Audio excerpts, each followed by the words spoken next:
Hey everyone, my name is Emerson, recovered addict alcoholic. The next frontier, emotional sobriety, January 1958.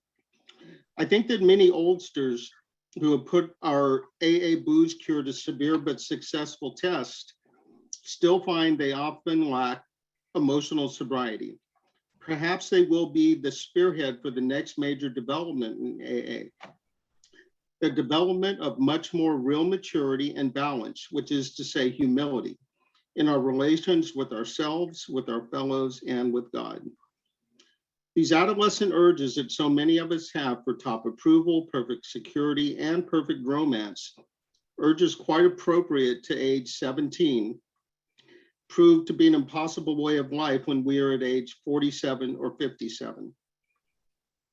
Since AA began, I've taken immense swallops in these areas because of my failure to grow up emotionally and spiritually. My God, how painful it is to keep demanding the impossible, and how very painful to discover finally that all along we had the cart before the horse. Then comes the final agony of seeing how awfully wrong we have been, but still finding ourselves unable to get off the emotional merry-go-round. How to translate a right mental conviction into a right emotional result, and so into easy, happy, and good living. Well, that's not only the neurotic's problem, it's the problem of life itself for all of us who have got to the point of real willingness to hew to right principles in all our affairs. Even then, as we hew away, peace and joy may still elude us. That's the place that so many of us AA oldsters have come to. And it's a hell of a spot, literally.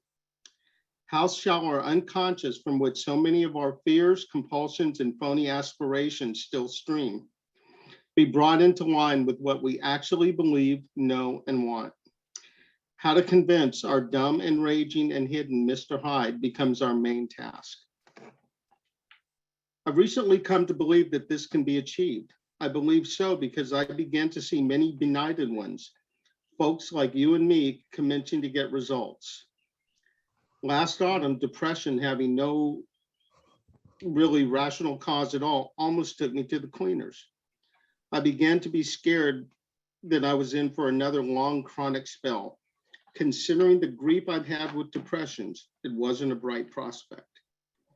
I kept asking myself, why can't the 12 steps work? Why can't the 12 steps work to release depression? By the hour, I stared at the St. Francis prayer. It's better to comfort than to be comforted.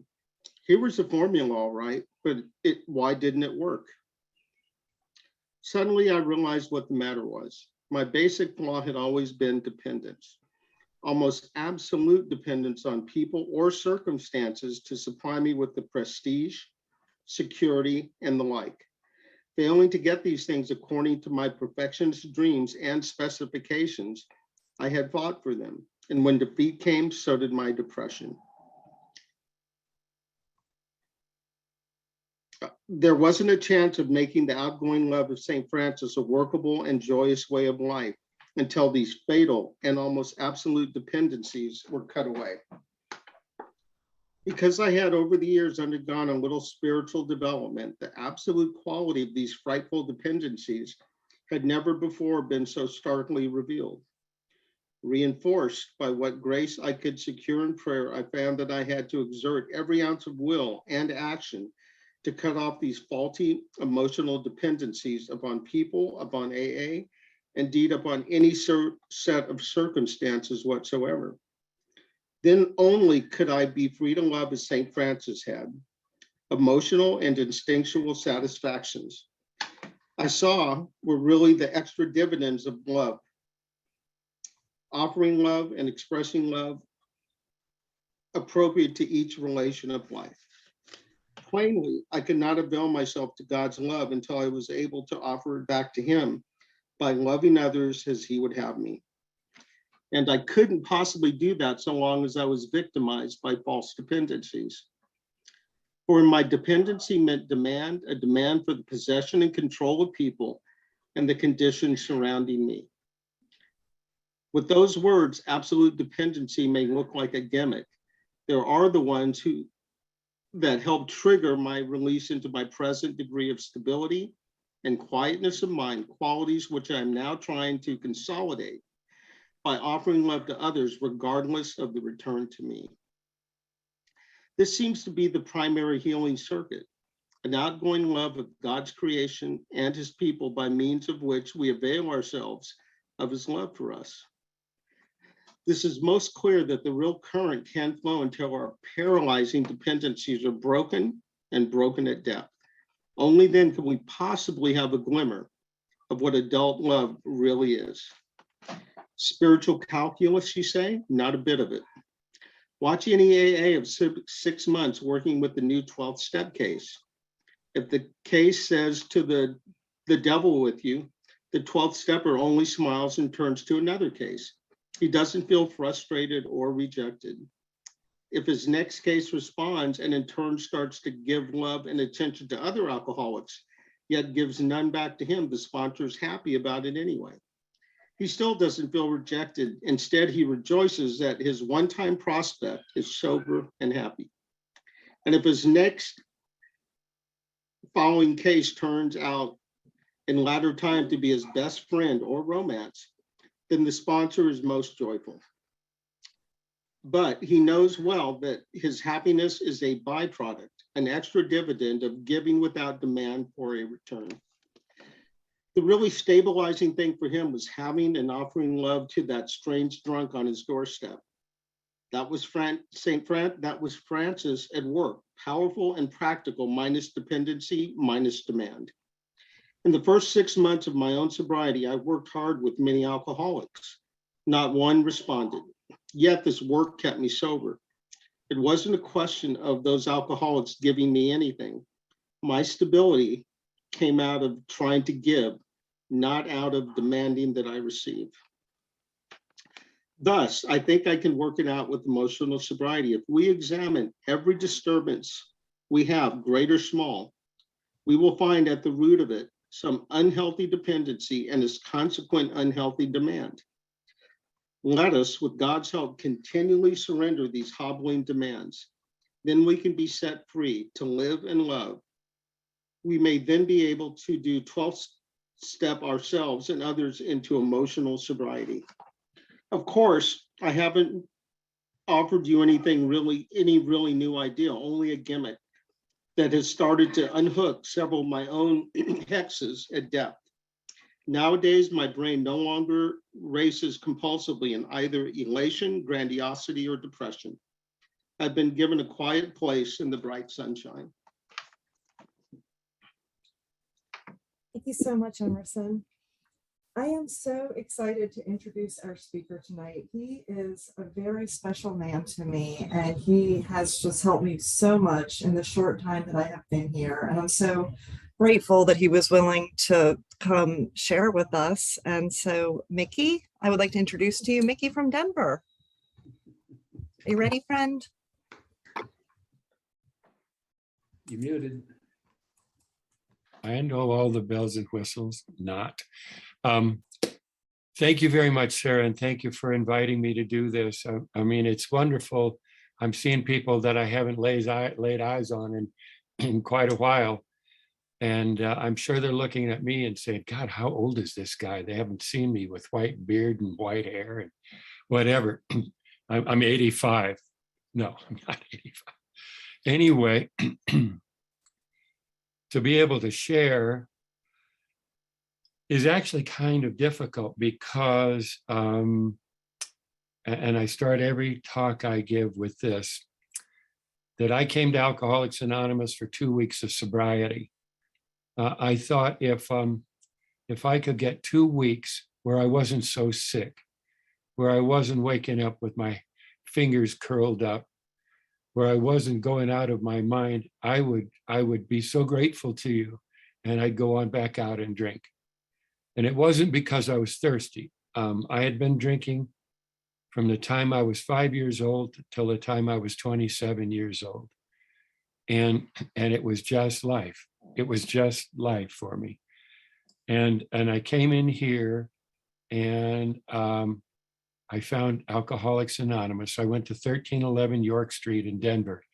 where the mother house for so many of us that washed up in there.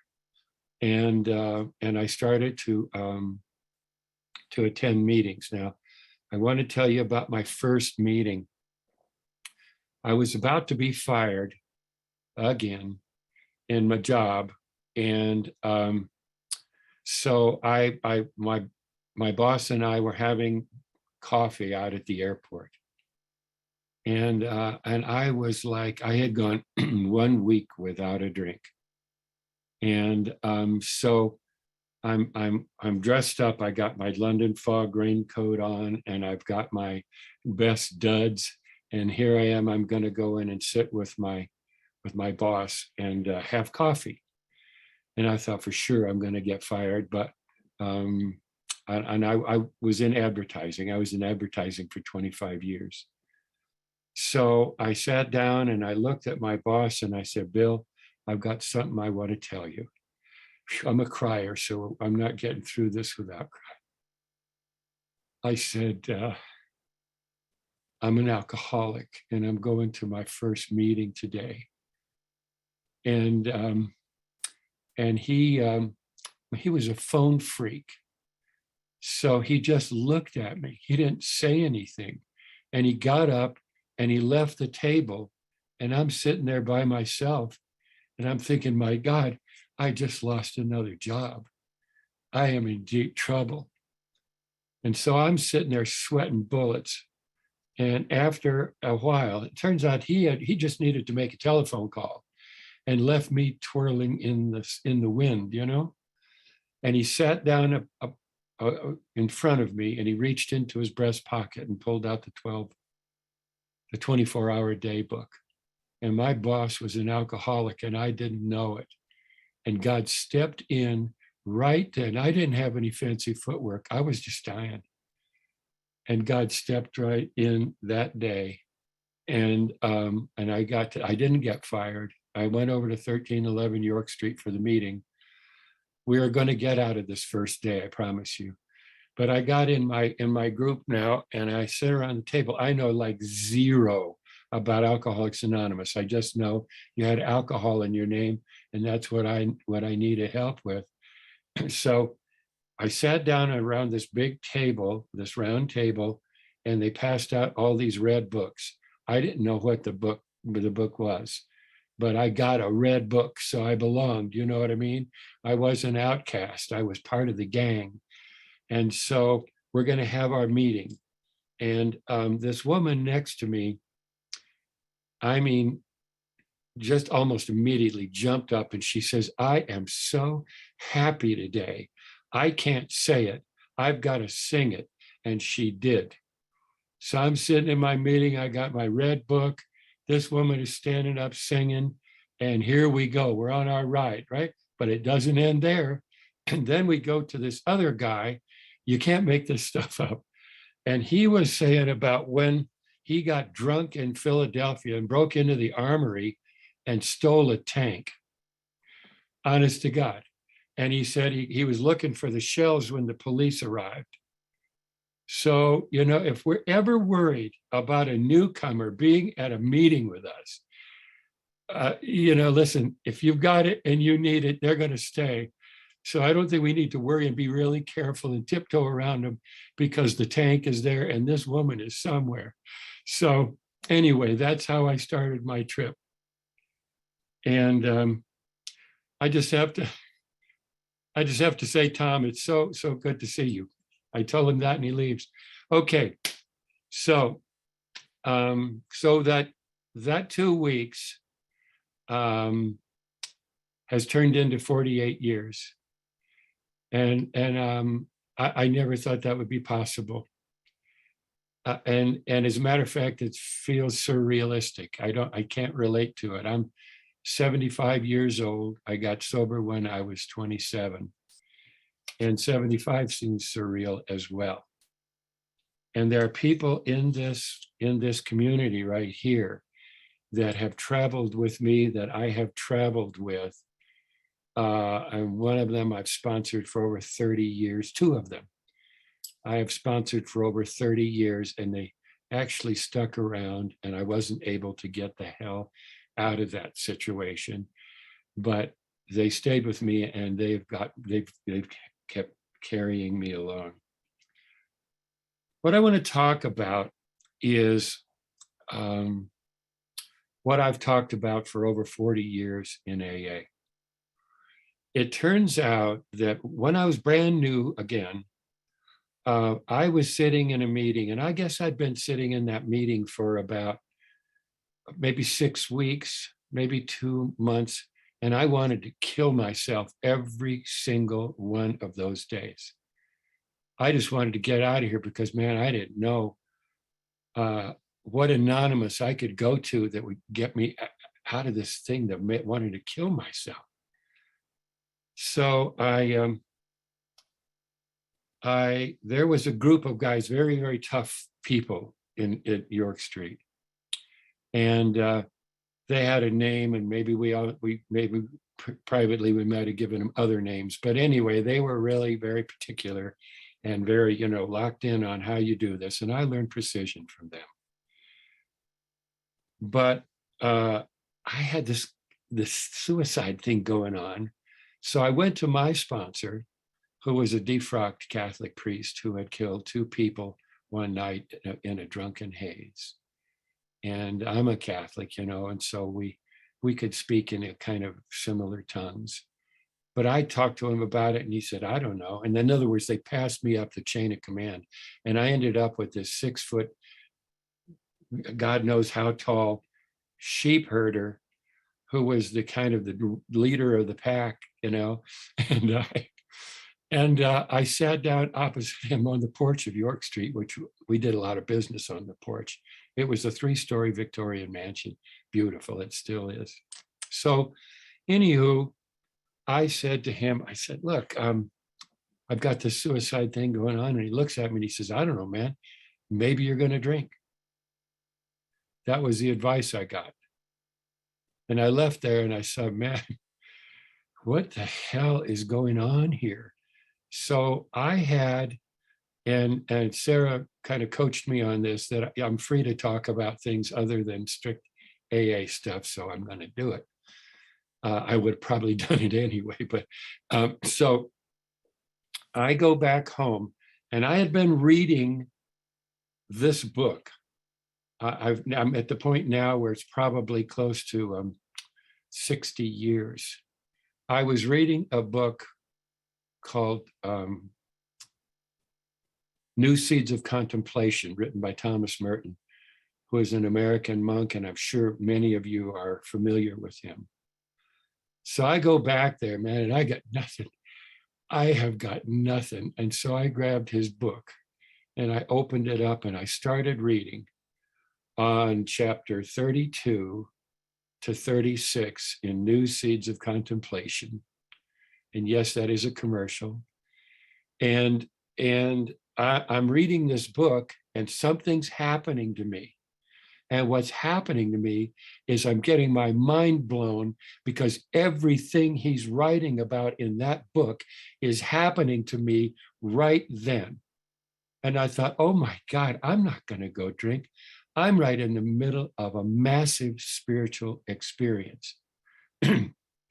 Now, that has a tricky word in it, spiritual, because I was not prepared in any way. I was a cradle Catholic. I was not prepared in any way for what spiritual meant in Alcoholics Anonymous and in truth. So I got this thing, and I've got my book, and I'm pumped. And what it started was this journey. And I know you guys are probably all well-versed in what I'm about to say, but I know that there's some folks who are not. And what I found was there's a dichotomy between what we use the word alcoholism, but you have alcoholism. So we think, okay, if I can stop drinking, then I'm home, and it's moonbeams and butterflies, and it's going to be great. And so what happened, and I was kicked out of every school I went to until I got to, well, I got thrown in jail in college. But anyway, so I was kicked out of everything, you know, and I don't know why I said that.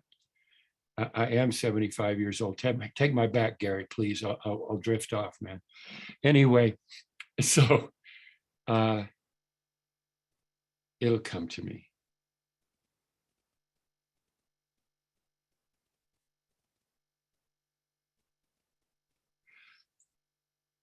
So I was dry as the Sahara Desert, and I wanted to kill myself. So there's a problem here.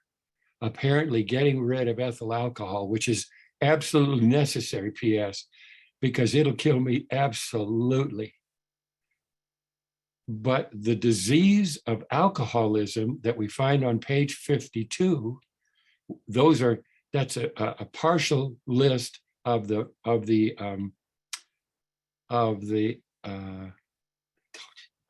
calm down, Mickey, of the, what is it, Joel? Bedevilments. Yeah, it's the bedevilments, but that's a partial laundry list of the symptoms of alcoholism. Alcoholism. Thank you, Joel. And so and we may ask other people to jump in. This is going to be a real trip tonight. But anyway, and I start talking about this thing. And it's like, I've made this discovery that the disease of alcoholism is not in a bottle. It's not in the bottle. I'm addicted to a non-addictive substance. I want to share a little off story on that one. I was invited up into Oregon to conduct a 65-man step weekend. And I started my talk with, I didn't know any of these guys. I started my talk with that sentence, you know, I'm addicted to a non-addictive substance. And this guy in the front row, and I'm telling you, he wasn't far away from me, raises his hand. And I said, yeah. And he said, that is the biggest load of bullshit I ever heard in my life. So we got the meeting started, you know. So I just looked at the guys and I said, anybody else? And we were brothers then. You know what I mean? We were brothers. But it's true. There are, you know, let's use a mother-in-law statistic. 9 out of 10 people can drink ethyl alcohol with more or less impunity. But 1 out of 10, and these are mother-in-law statistics really, and 1 out of 10 people has got a deadly disease. And this thing can plant them in jail, in the nut house, or dead. So I have that. I have the 1 out of 10. But I'm talking about this thing, and I'm talking in meetings, and I'm hearing crickets, because there was this. It was 1974 when I got sober, and there was this strict view of alcoholism that was about, and I'm not saying universally, but it was there. So for the longest time, I'd be invited to speak. I hung out with Don Pritz and company, and Gary, and you know, and so it was after a while I got to feeling, what the hell am I jousting with windmills here? It's not. This is not a look at me story. I'm telling you, I'm saying that I found this gold. I found this gold. This is a real disease. You know, the AMA recognizes that. Of course, their understanding would probably be with the bottle as well.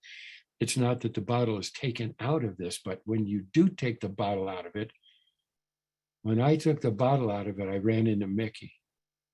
And then I understood why I got kicked out of all those schools, because I wasn't drunk when I got kicked out. I was just angry and I was insane a lot of times. And it wasn't on alcohol. It was just on the disease of alcoholism. I remember talking to Gary, when I was very brand new sober, and I asked him this very important question. I said, Gary, do you do something if it's hard? And he said, yeah. I said, I don't do anything if it's hard. And that's the way I approached Alcoholics Anonymous. I wanted somebody to feed it to me, to take care of me, and let's go on down the road. And it didn't turn out that way.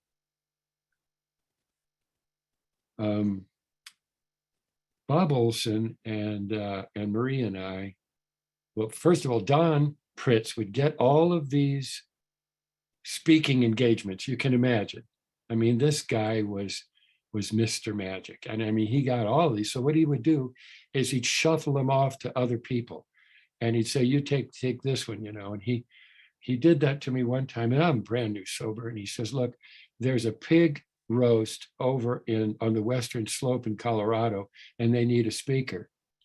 And you're it, or you're going to be one of them. And so the day comes, and Don calls me and he said, Mickey, what are you doing here? You're supposed to be on the Western Slope.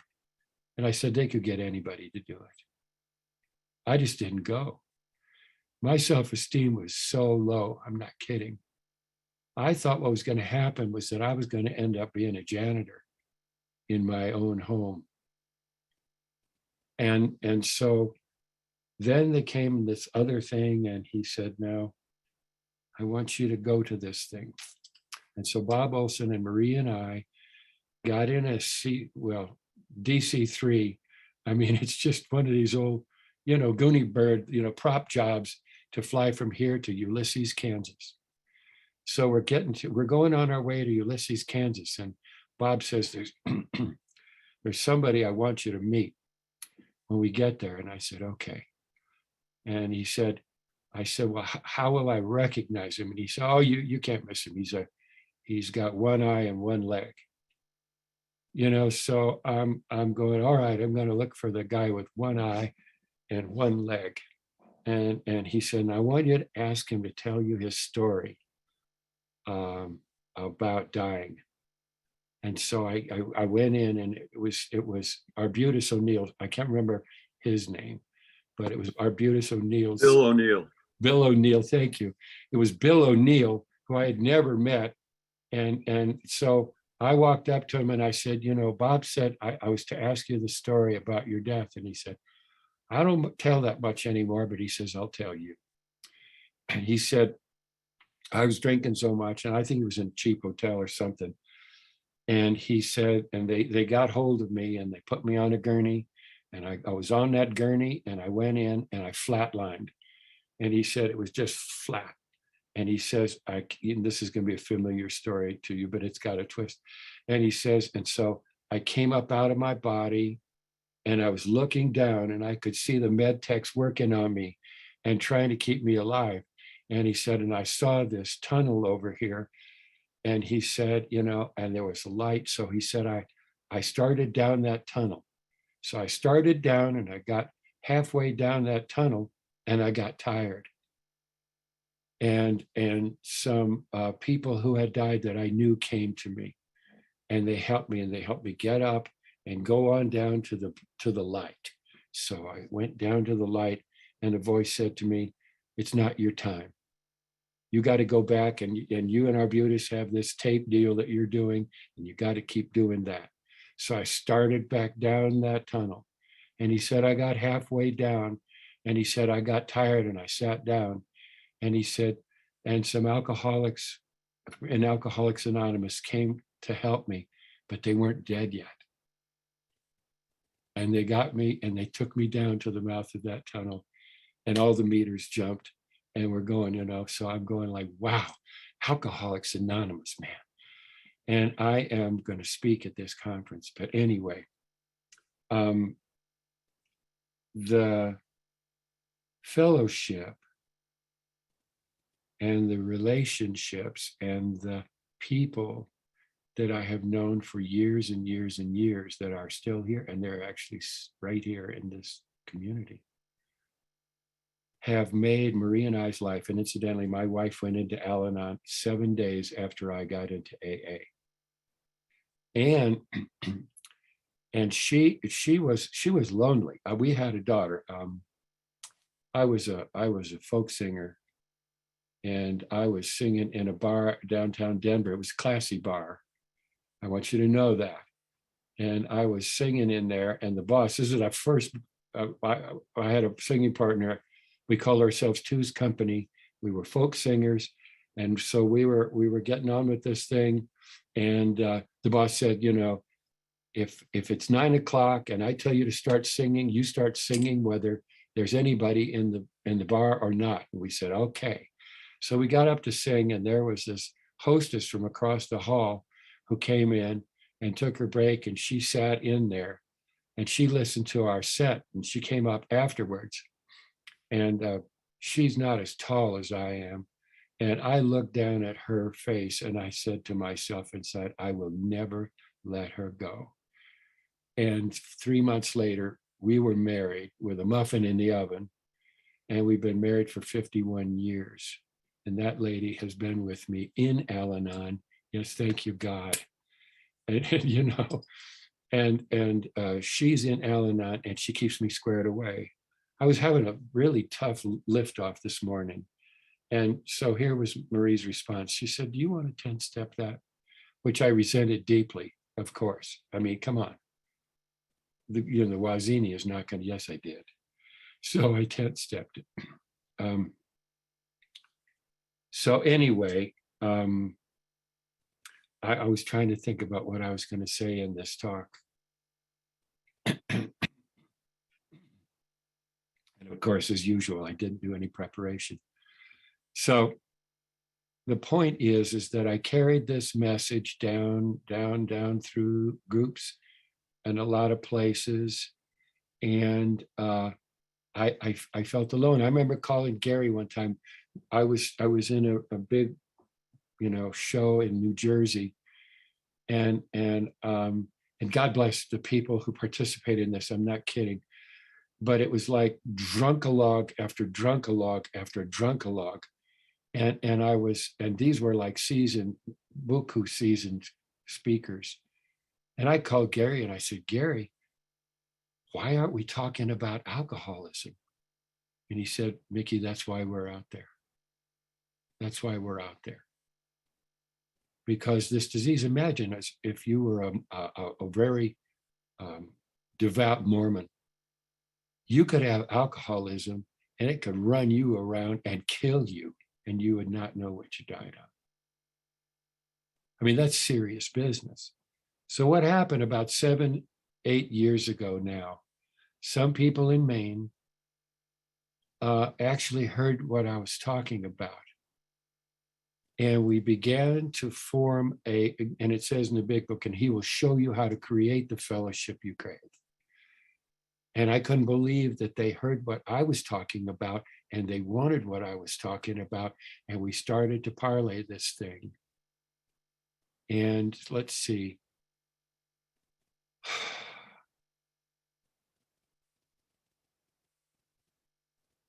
You guys are not asleep yet, are you? Okay. So I'm getting these timelines all screwed up. So I'm going to bounce backwards. A group of us had been carrying the message all around in conferences. And the thing was, in Colorado, we didn't have those intimate conferences. What we had was the state convention, which had break-off rooms for smokers and that kind of a thing, 1,500 people, attendance and all this. And we got to thinking about, wow, we'd like to have something that's more intimate. So we started this thing, which in Breckenridge, Colorado, which we called the Breckenridge Conference. And we had Gary as a speaker, we had Don as a speaker, and we had other folks who spoke. And that was our first Fellowship of the Spirit conference. and there were about 250 people there. And Tom was there, and Juanita, and on and on and on. So so we got the venue. We told Don, we'll get the hotel if you'll get the people. Well, God, if Don goes to get the people, you're going to have people. So we got this thing cooking, and we started the conference. And I took a break one day. Now, this conference was you talk about fellowship of the Spirit. The people from Santa Fe would bring, their dishes, and the people from Louisiana would bring the shrimp etouffee and all this, and we would come to each other's rooms, and we would eat a little bit in each other's rooms. And then I was walking through the room, and there was, I'm not going to call him a bourré. Okay, well, anyway, there was this Louisiana guy that was there, and he was talking to a girl from New York. And oh, good, it's a spam call. Anyway, he was talking to this girl from New York. And she leans over and she says to him, now, where was that fourth column you were talking about? And a kind of radar goes up in here, and they're talking about things in the big book, and they're sharing this information. And I'm going like, it gives me goosebumps right up my back. Something's happening here in this conference. So I took a break after that, and I went out on the balcony of the hotel, and I saw this guy standing out there by himself. I just wanted to see the mountains, and get a little break. And I looked over at him, and he had these tears just running gently down his face. And I didn't know him, and I just walked over to him, and I said, "Are you okay?" And he said, "Yeah." And I said, "Would you mind if I asked you why you're crying?" And he said, "Oh, we're here from," what's that? Muscatine. Muscatine. I thought it was something like Muscatel. Muscatine, Iowa. Muscatine, Iowa. Thank you very much, Tom. You guys are going to save me. I love this. Anyway, he says, there are 4 of us here from Muscatine, Iowa. And he says, I've never seen so many people working the program out of the big book of Alcoholics Anonymous. So this blessing just hit us full force. And incidentally, before I forget it, this is our 30th year. This is our 30th Fellowship of the Spirit Conference coming up this summer. Please come and be with us. You're so invited to be with us. So anyway, with a small group of people, we started to talk in this language. It was like the language is in the big book, but there's some kind of an awareness that we're finding out that this big book is so profound in what it's saying. So it's like you could say a sentence and I could say a sentence, but it's not necessarily that we're going to meet in the understanding of that sentence. Does this make sense? Because we get blessed by the power of God. We get a chance to live in the 4th dimension. And I don't mean visit the 4th dimension. I mean live in the 4th dimension. And I will starve to death without it. I will literally starve to death without that 4th dimension. So, and it's an invitation into that. And I've seen people's lives changed like so profoundly. And I've seen them change before that, but not like this. So we have this gift. I took a guy up there who was 10 years sober. I just started to sponsor him. And it was one of the years. And he was a Delta, Ranger, Green Beret, whatever. I mean, he had all of that stuff. And he was just there, pardon me, for one meeting. And he grabbed me after that meeting and he said, Mickey, I got to start my program over. We call it the Miracle on the Mountain.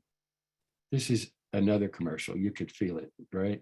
Anyway, but we call it the miracle on the mountain. And the miracle actually happens, and it truly does happen. And then we get in cabins up in Estes Park, and we'll get together. We'll pack as many people as we can into a cabin. And then we tell the story. It's like an oral tradition about who started this thing, how does it work, what's going on. And it touches people, and it touches us in a way that makes us want to come back and want to be with each other. At one point, we had 60 people come down from Seattle. I don't know if it was 2 or 3 years they came down like that before they started their own conference. We would have 60 people just absolutely come and inundate us and be with us. This is the joy of Alcoholics Anonymous. Now, I want to come back, and if I say anything that jars you, well, I'm still going to say it. Getting sober in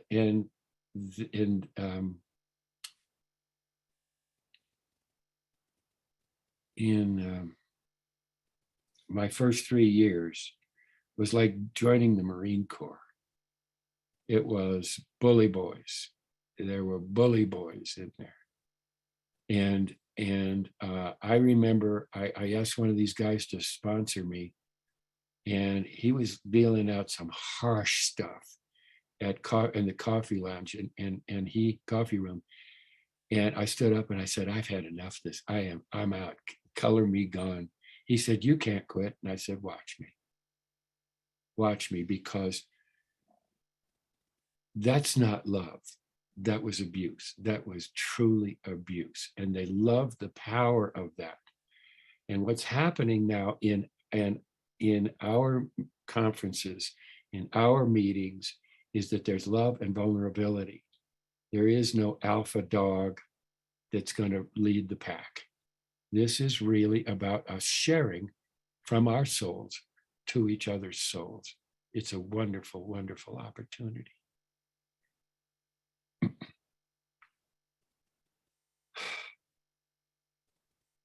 And I've met with people who really think what we talk about is kind of nonsense. Because don't you know, it's really about ethyl alcohol.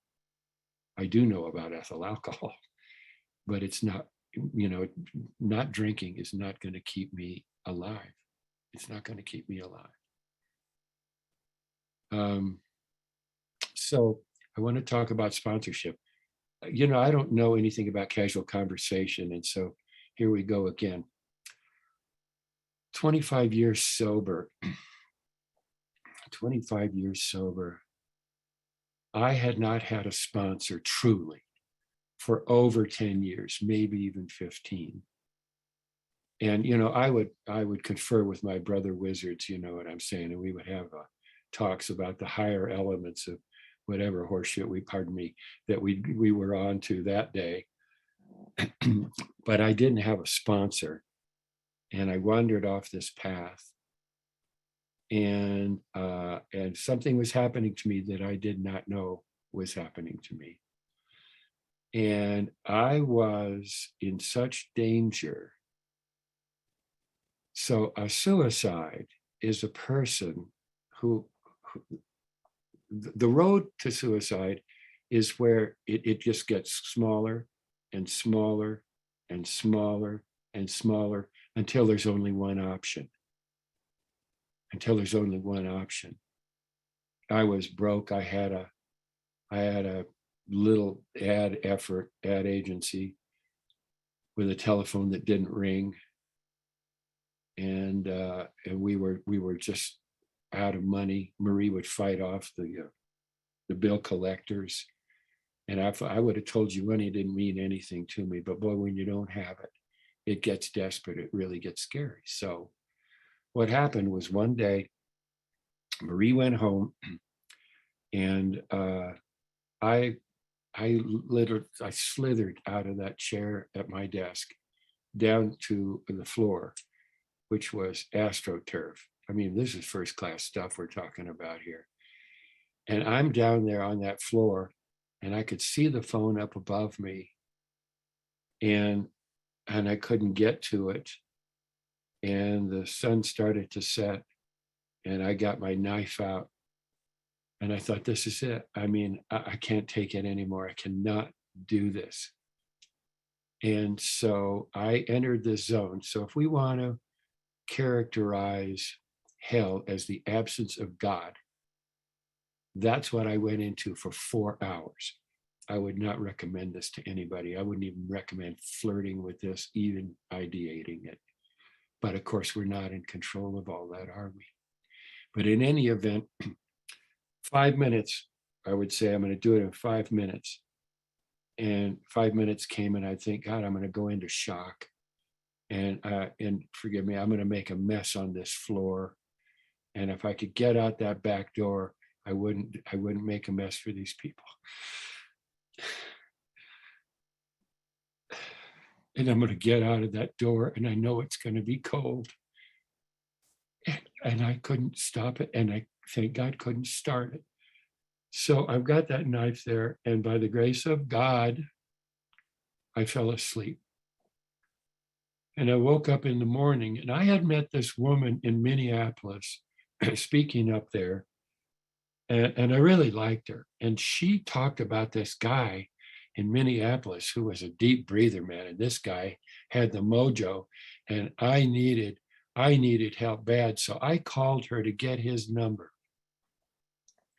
And so she answered the phone, and I told her what was going on, and she got all her AA books off the shelf and got them in her lap and started to 12-step me.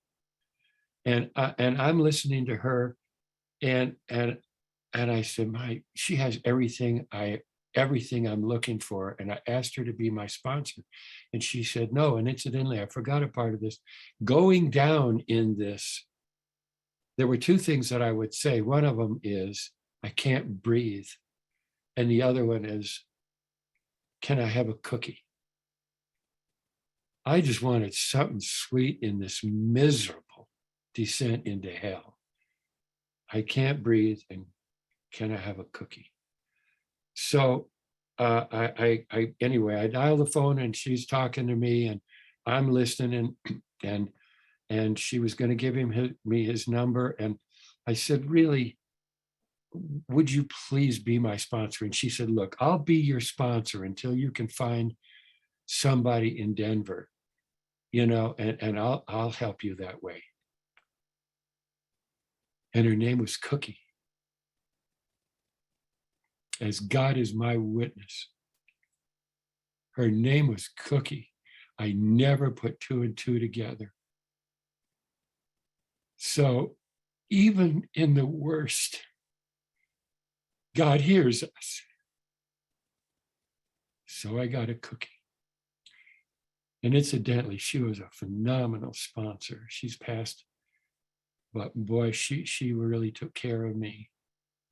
One of her favorite phrases was, Mickey, you think you can think anything you want. And that's dangerous for me as well. So anyway, how's this for the most disparate talk you've ever heard from an alcoholic? But these are the things, these are the mileposts in my life. So I survived that. And then God, in his infinite sense of humor, put me on the road. I'm back on the circuit. And I go to this place. I don't know what the actual name is now, but they call it Spam Town, because that's where they manufacture that wonderful treat, Spam. And so this was my first talk after laying down to commit suicide. And I'm up there at the podium, and I'm telling them, because we owe each other the truth, don't we? And I'm telling them what's going on. So, how at the end of a talk, people will come up and shake hands or give you a hug or whatever. I'm standing up in front of the podium, and there's nobody. There's nobody. And this one guy comes all the way across the hall, and comes to me, and he said, never stop telling the truth. He was an over the road 18-wheeler. never stop telling the truth, because we need it. Because this is no joke. This is no joke. And what's incredible, we are living signs of the existence of God, because there is nobody, no medicine, no shaman, no nothing that can keep us sober. Only God. Isn't that something? And the book also says, and we can help when no one else can. So we're invited into each other's souls. What an amazing opportunity.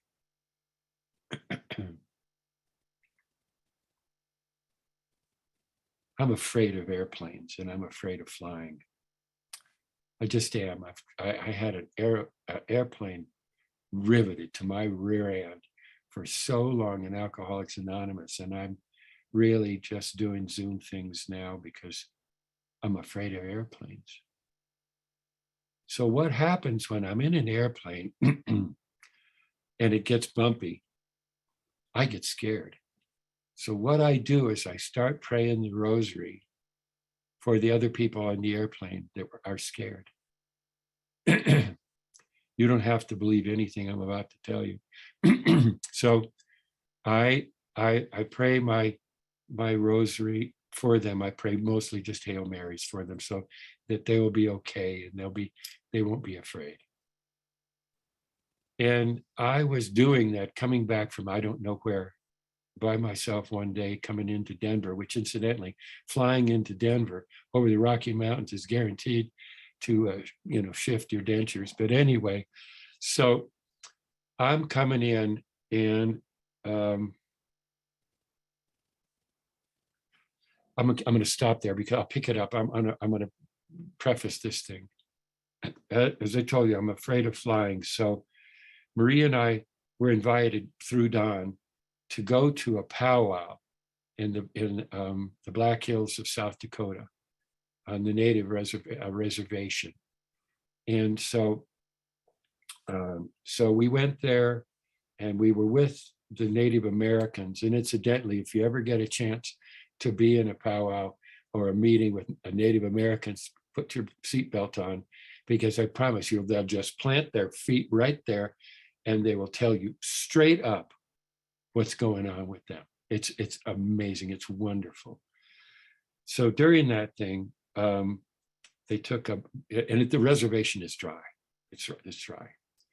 So during that, there was a break and we heard this ambulance. We decided to take a walk and stretch our legs. This ambulance flew by us and we didn't think much of it. And we went back and there was one of the Indians, his name was Tuffy. And Tuffy got up to the microphone and he said, my nephew and some guys went off the reservation to get alcohol. And he said, I just held my nephew in my arms and he was dying. And he said, and the priest got to him. And when the priest came, he said that the meters all jumped and he gave him the final rites and he died in my arms. And he said, and I just didn't want to be alone. So that was the level of the conference. And there was another guy, I forget his name, but it was like something, but his last name was Pawnee Leggings. I loved being with those people. They were just wonderful. So that's a preface. So we go there. It's about a 2 or 3 hour drive from Rapid City, South Dakota to this reservation. So we get in our car, we go back. And it is snowing, like sideways. And so they had to just get us in a hotel. So we get up the next morning and we get back in that airplane. And it's like there's a 50-mile-an-hour crosswind on the ground. And I am scared to death. And the Blessed Mary, Mother of God, came to me and she said, Mickey, I will be with you in this airplane. I will go with you all the way home. I will tell you when it's going to get rough. I will ask you to hold my hand and I will see you home. And my mother has never stopped doing that for all these years. And that was the reason I tell that story, is because I was praying the rosary back to the other airplane ride, and we're going in, and I'm praying this thing, and she starts talking to me again, and she says, "You have no idea how far into heaven you are right now." So, Sarah, am I supposed to shut up here in about 3 minutes? No, go as long as you want to. Oh my God! Don't tell me that. I didn't know if I could say anything, so I won't go on and on. Thank you. So where was I?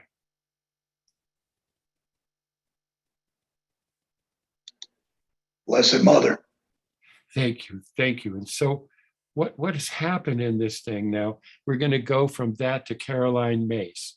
And I see some smiles. We go to Caroline Mace, right? And I was given that book by some friends in Taos, New Mexico. They saw me just crumbling. I was just shot, man. And they gave me this book, and like a very responsible member of Alcoholics Anonymous, I didn't look at it for probably a year. I mean, who needs that, right? And it wasn't a book, it was tapes. So I started listening to the tapes, and this book is called Spiritual Madness. Now, it's never been turned into a book. It's this talk she gave in Boulder, God knows how many years ago. And tell me, we're going to have to go to France after this, so please remind me if I get tied up in my stuff here. But anyway, so I was listening to her talk, and I'm hanging on to my life with everything I've got. And I took 35 pages of notes from her talk, because she talked right to my soul. And she said something in that book. She said, if you can't sleep at night, get a book, a notebook and a pen, and have it by your bed, and say to God, I'm right here, talk to me. And write down what you get. Now, it's not like, automatic writing or, levitating off the bed or anything or whatever. That was 22 years ago, and I have 400 pages of the guidance that I have gotten from God through her telling me to write these things down. So now we go to Chartres Cathedral. Are we having fun? This is a pan world trip here.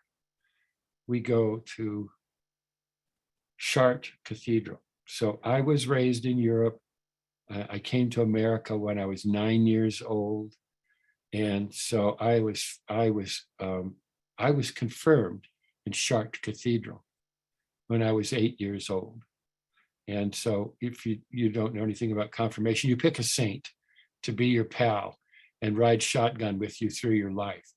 And so all the boys had the white pressed shirts on and the blue or brown khakis. And so I tapped the guy who was in front of me. I said, what's your name? He said, it's Steve. So I took St. Stephen. I was really deep into the spirituality of that thing. But anyway, why am I bringing up Chartres Cathedral? Because I sponsor a guy here in town who is a Sufi, and he and his wife are Sufis. And so they were going to a world conference in Chartres Cathedral in France. So I said, well, great. So they get over there, and I get a call from the guy I sponsor, and he said, Mickey, you're not going to believe this. He said, Caroline Mace is going to be one of the presenters in this Sufi conference. I said, oh, man, tell her I love her. Just tell her I love her. And so he said, okay. So he calls me the next day and he says, you're not going to believe this. They said we can have lunch with any of the presenters we want. And he says, I'm going to have lunch with Caroline Mace. I said, oh man, tell her I love her and tell her how much she has helped members of Alcoholics Anonymous to have a deeper spirituality, to get closer to God. And he said, I'll do it. So he calls me back another day and he said, Mickey, here's what happened. I did what you told me to do. And I told her, and he said there was a big silence. And she looked at me and she said, you cannot know how much this means to me. My brother died of alcoholism and I couldn't help him. So to know that I've been helping so many alcoholics to come home to God means everything to me.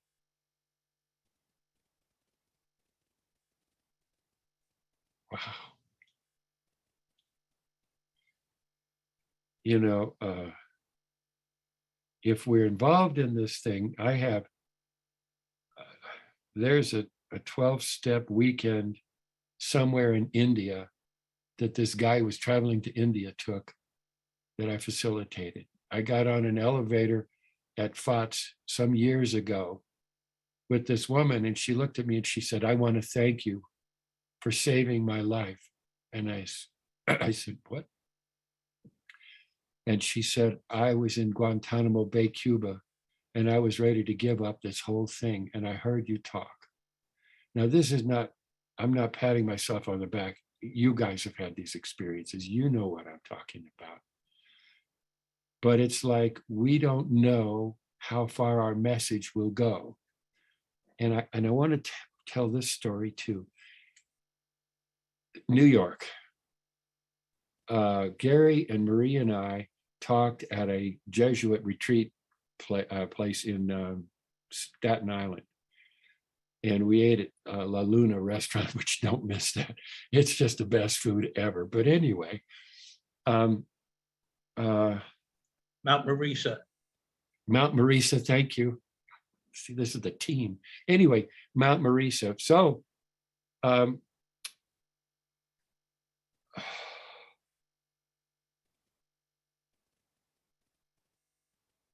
Marisa.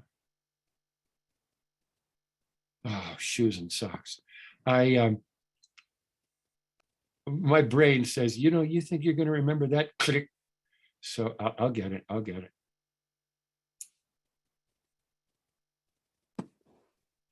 It's That's gone. not Luna. Yeah, no, it's not. Yeah, we'll just stay with Luna. Anyway, so gosh, I know what it was. We were sitting up at the table to start this weekend, and so Gary and Marie and I were going to do this thing on the steps. And I started off saying something, it was 2 weeks to Christmas. And it was colder than a brass toilet seat. And it was like, oh no. So I looked at this group of 125 people and I said, you know, the last thing in the world that we wanted, the place we wanted to be was in New York in this cold weather 2 weeks before Christmas. We've been traveling all year and we're really tired. And I can't believe that we're stuck with you rough New Yorkers. And I'm thinking, Mickey, you are, A, you better shut up, and B, you're going to die. And I looked at them and I said, and we've never had a warmer welcome from any group that we've ever talked to this year. And so we really had a great time. Now, if you guys know, there's a gentleman named Scott S. out of Philadelphia. Anybody know about Scott S. out of Philadelphia? I'm looking at this guy while we're doing our weekend. And I don't know if you relate to this, but he had linebacker eyes. He just had linebacker eyes. And I'm looking at him and I'm saying inside myself, thank God I don't have to have anything to do with that guy. So we stopped the meeting and Scott walks right up to me and said, will you be my sponsor? I'm going to stop. I could tell you stories and stories and stories about people. I hope through God's good grace, that this has been okay for you tonight. It's meant the world to me. I've had a kind of a rough week. I've been kind of sick. So anyway, I want to thank you for your attention. And I want to thank you again, Sarah, for the invitation. And now what do? We have something else we do or no? Yes. So first of all, thank you so much, Mickey. I just love you. You are such a special person, and just something that I just love. I knew you were going to cry, and I love that about you. But you're just always yourself. Like anytime I talk to you or the meetings we're in, you're yourself. You show up as your whole true self, and that is so attractive to me, and you just really inspire me so much. So thank you for that. Thank you, Sarah. So the next instruction is you get to call on a few people that you want to hear from. Okay, I would like to call on Gary Brown. Would you like to say a few words, Gary? And if I call on you, you don't have to do it. This is not a gun at the head. So, I think today I'd do anything you asked me. So, oh, God bless you. I'm Gary. I'm an alcoholic. I got a lot of memories there, and I remember that weekend on Staten Island back there. That was interesting. The biggest thing I remember about being at that place, though, is one day I went out there, and there was a hill, and they go up the top of the hill, and you could see the whole skyline of New York City, and that was powerful. Just sitting there watching that for that weekend. It was great. And we had some real success there, I think. It worked out. Oh, yeah. And that. So I'm glad you brought those things up, because I had kind of forgotten all some of that stuff we had done. At the same time, what was it, 30 years ago, you were in our trailer house we were living in, and you made the comment that we got to find a way for all of us that are doing this thing with the steps and that can meet and get together. And that was the start of the Fellowship of the Spirit conferences. And it's got a long way from there. I haven't been to many of them because of traveling and all that, but it's super. I think what you did for me is a big favor tonight with that, because you reminded me all the confusion and stuff that's gone on in our lives, Julie's and mine, and that over the years, and it always comes out. God always won, and that's about it. But God bless you, and I love you, and thanks all. I love you so much, Gary. You've just been in my life all the time that I've been coming back to life. You may not remember this story, but we were sitting in La Luna restaurant, and we were ordering, and Gary says to the waiter, he says, "Is the veal fresh?" Now, you have to understand, we're in New York City, and that waiter was jumped down his throat. "What do you mean, is this veal?" And he says, "And you'll have to kick your ass out of this place." This was a wonderful moment. I'm sorry to share that one, Gary, but it was a great piece of veal, wasn't it? It was a great meal, but boy, he was ticked. It was the owner, and he asked Gary, he says, "I'm going to have to ask you to leave." That's right. Welcome to NYC. Right. All right. Well, thank you very, very much. And, I have loved this guy all the time we've had Fellowship of the Spirit conferences. And I love him and his wife and family, and they've been family with us. Tom, would you like to share? Oh boy, thanks, Mickey. This was fantastic, really fantastic. It's so funny. I knew that the Tuffy story in South Dakota was coming. I don't know how I knew that. I mean, that just was, but and the Bill O'Neill story. I mean, it's just like the grandpa stories, that you just love, that you want to hear. But I was thinking about several things. That office with the AstroTurf was really important to me, because you spent about 3 hours with me doing what I call an 8-step review, which should be in the big book. And when I rewrite it, we're putting it in. But at any rate, I had about 200 names and we went through them. I mean, you spent all this time with me talking about, well, what are you going to say to that person? And gee, I don't think I'd say that, and this kind of thing. And it was, I remember I was in tears. It was like a 5th step, I mean, just because of all the things that I had done to harm these people and on and on and on. But that office meant the world to me. That was before the on the floor with the knife scene. Yeah. But it was really important to me, and I talk about that an awful lot. I've been telling this story recently that there's a blues guy that I like a lot, Elmore James, and he influenced a ton of people. Stevie Ray Vaughan, the Allman Brothers, all these people. And he's kind of well known, but there's a song of his that not that many people know, and it's called Something Inside Me. And I read a bio of this guy recently, and it said, he died at 45 years old, and it said life on the road and an overdependence on alcohol caused his, early demise. The first thing I thought was overdependence. I should have been dependent on alcohol, but not overly so.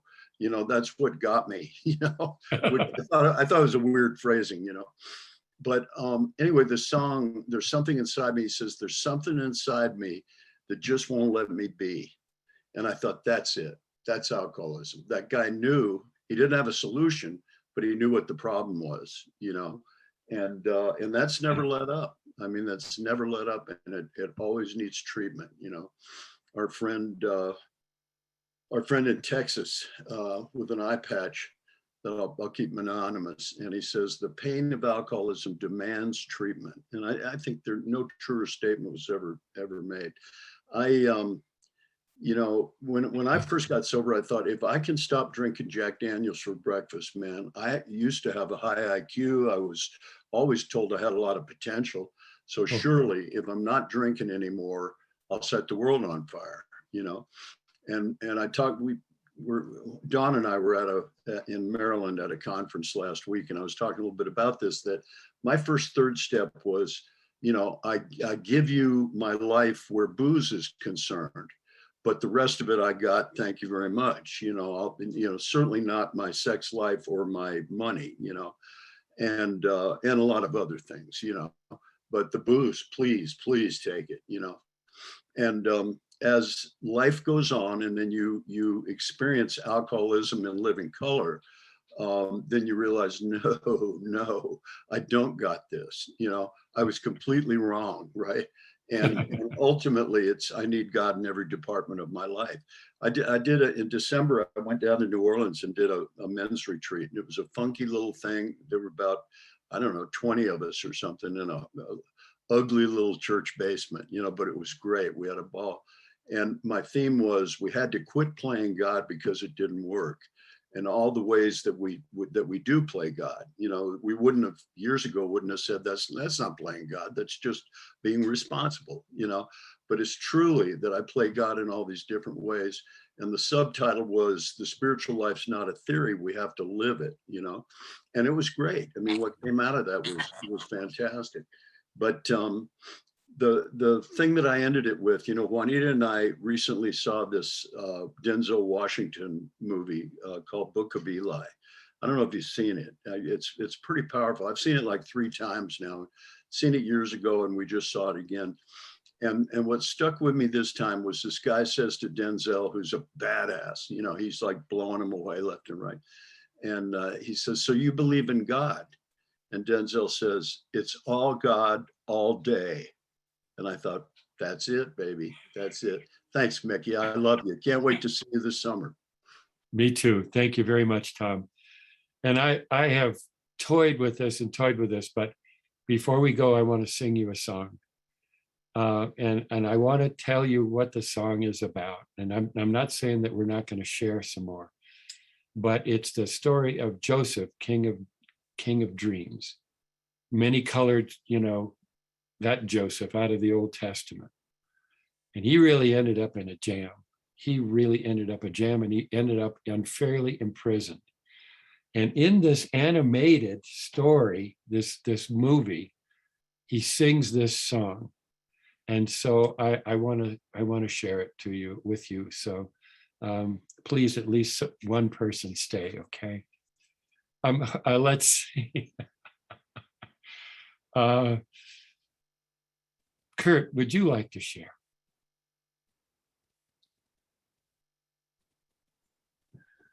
Thanks, Mickey. I really appreciated your story about the death when the guy said, go ask him about his death.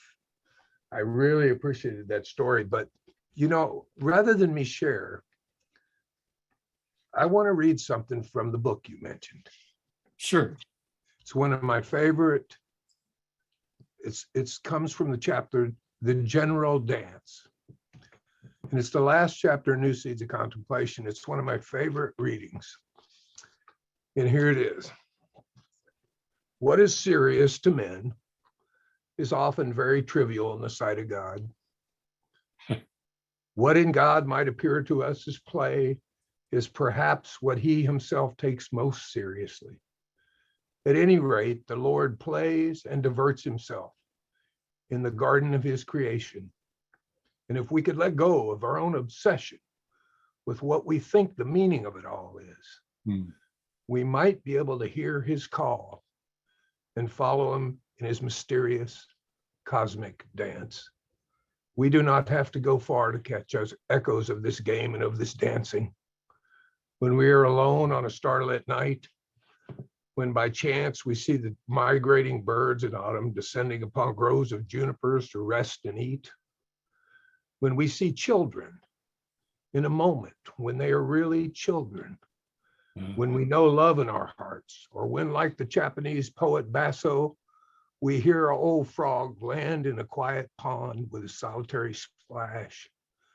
At such times, the awakening,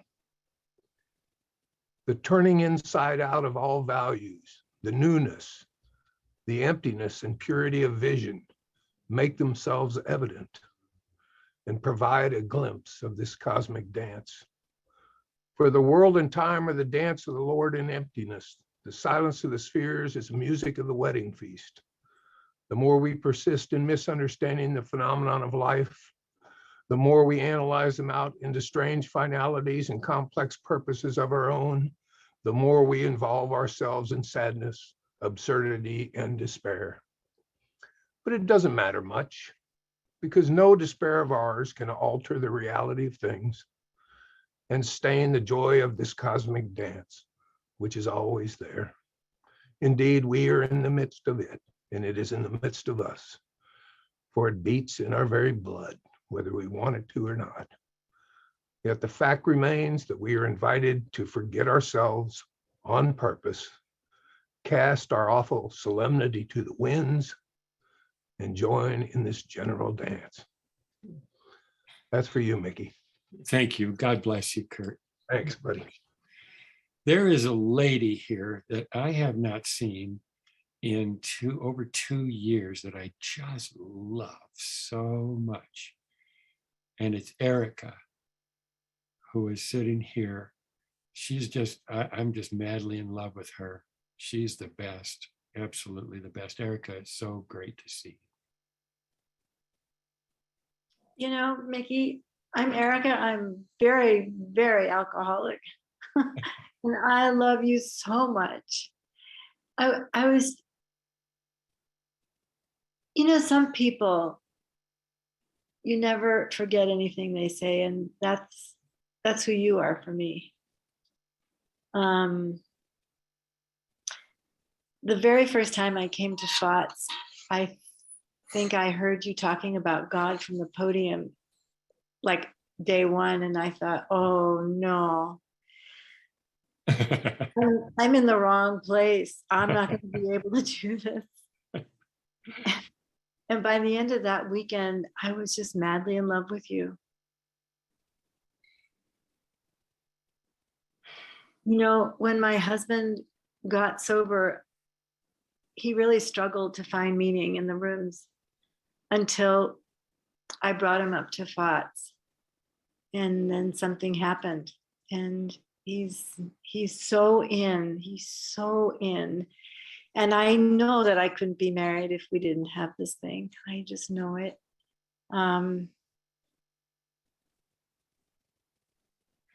You know, Mickey, there are no words for what I feel for you.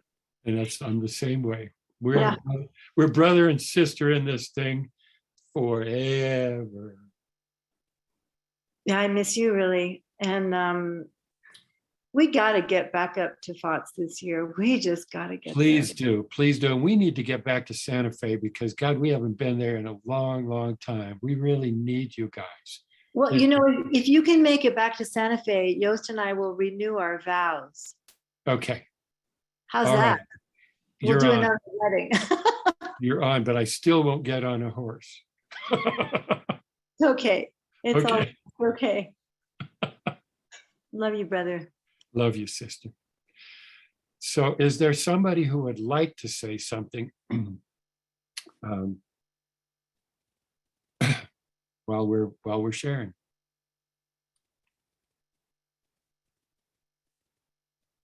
We're a little bit before 8. Hey, I'm John. I'm an Oh, alcoholic. great. Yay. Hey, John. Hi, Mickey. I'm Mickey and I have known each other a really long time for me. And 99% of the time when we hang up the phone, we tell each other that we love each other. And when we forget, I almost want to pick up the phone and call him back and say, I forgot to tell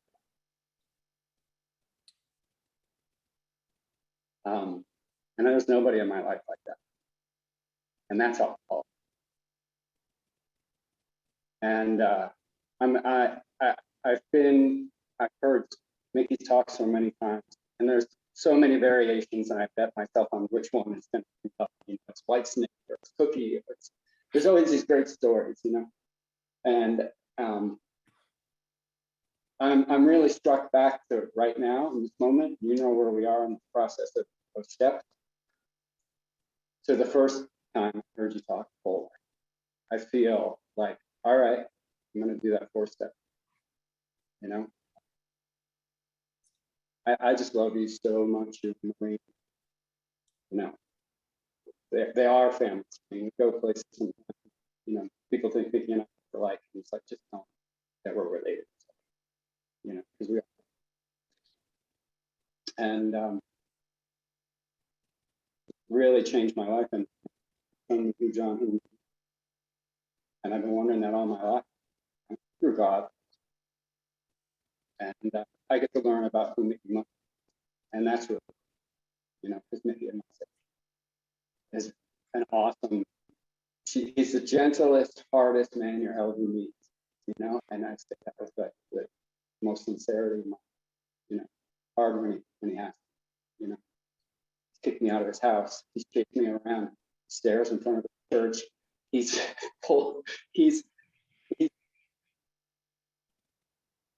there was a little while we weren't working together, and you know, I call it John off leash, you know, a little bit, and I think he's my ringmaster.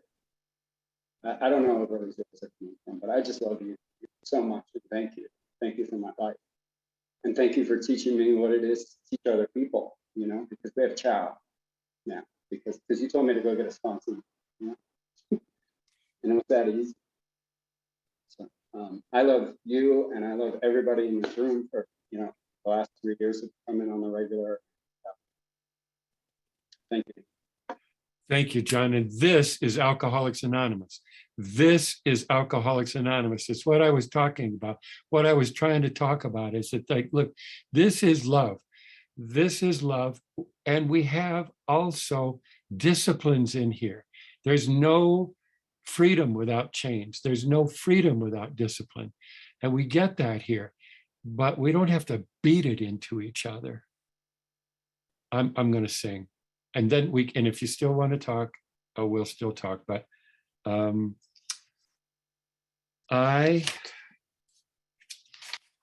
want to sing, and then I want to read a poem to you. And the last 3 people will just have a hell of a time listening. But anyway, here it is. So this is Joseph, King of Dreams. And I've been sick, so I want to have that excuse for why it's going to sound like hell. I thought I did what's right. I thought I had the answers. I thought I chose the surest road, but that road brought me here. So I put up a fight and told you how to help me.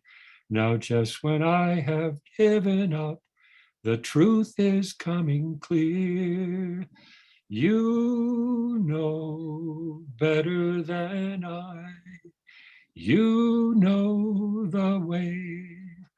I've let go the need to know why, for you know better than I.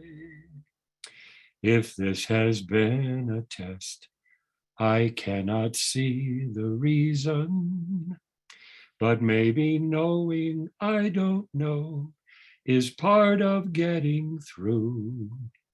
I try to do what's best, and faith has made it easy to see the best thing I can do is put my trust in you.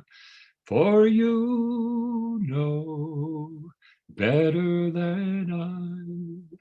You know the way. I've let go the need to know why, for you know better than I saw one cloud and thought it was the sky. I saw a bird and thought that I could follow, but it was you who taught that bird to fly. If I let you reach me, will you teach me? For you know better than I. You know the way. I've let go the need to know why. I'll take what answers you supply, for you know better than I could have read that to you, but isn't that a fabulous song? Thank you. And okay, this is my last deal. It's my last thing. Marie and I were watching Riverdance. You know that if you've seen it, it's the Gaelic, it's the Irish thing, and they're doing all this. And then they had Gaelic or whatever it was, Irish Women was a follow-up to it. I can't remember the exact thing. But this woman, Una, played the harp and sang this song called The Isle of Innisfree. And I guess that's really closely connected to Ireland. And we started listening to it, and I told Marie, stop, just stop. And I came in here and I wrote this poem in 10 minutes. And it is the essence of what happens to us if we follow God.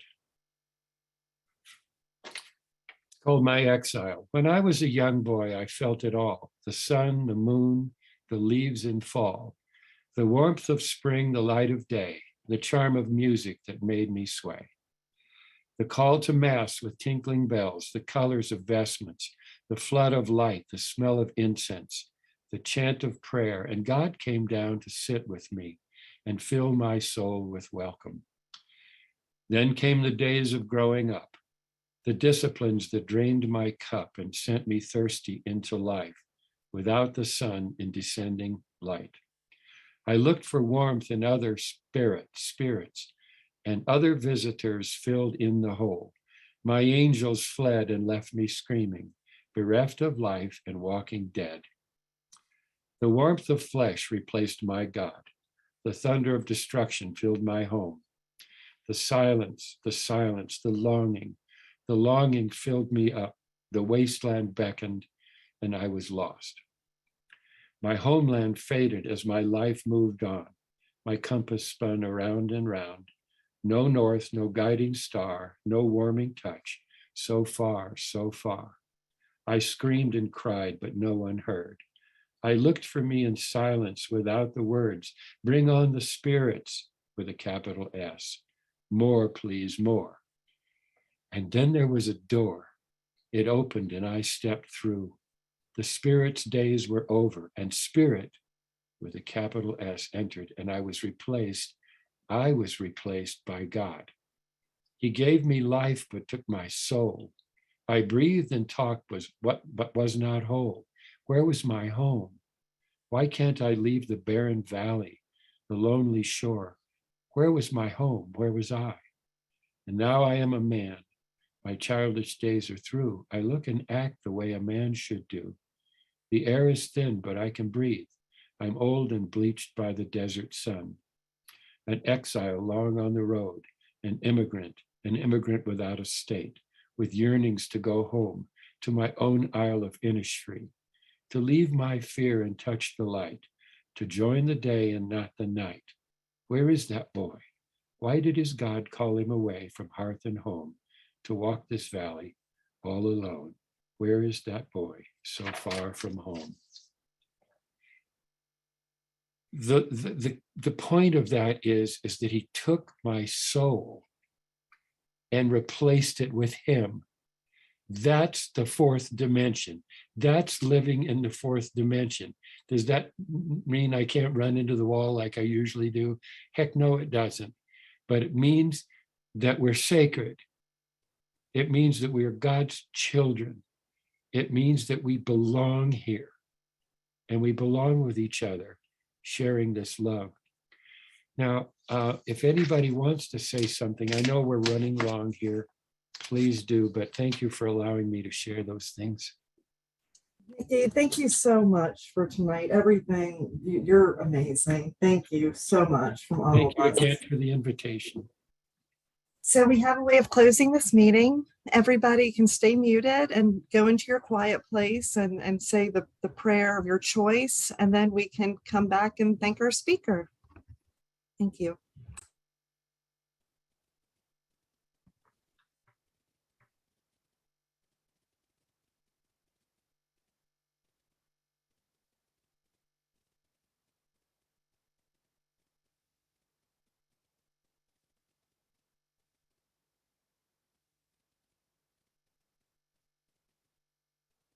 Awesome. Thank you so much again, Mickey. Thank you.